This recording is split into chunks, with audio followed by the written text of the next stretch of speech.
So the previous camera, I made it shift between screens based off if Sonic got to the edge of one screen, so transition to the next. I did that because I was inspired by Celeste and I wanted something that showed everything on the screen so you can see where everything is, but you guys have told me that doesn't really work for Sonic here because Sonic is so fast that he could kind of just fly between these skins. So he could just fly between these screens and it's just like, geez, man, it's kind of like nauseating a little bit, annoying. So I decided to just go with a standard tracking camera that just tracks Sonic. However, I still want you to be able to see what you're running towards and what you're looking at. I think that's especially important when you're still moving as a character that is fast like Sonic.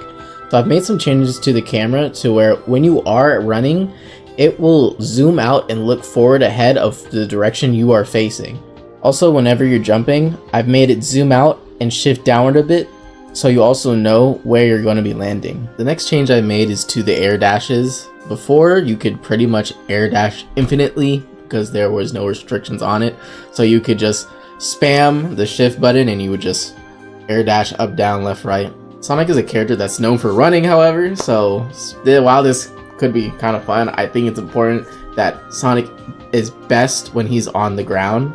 So I've added a meter system to the top left of the icon where your rings are.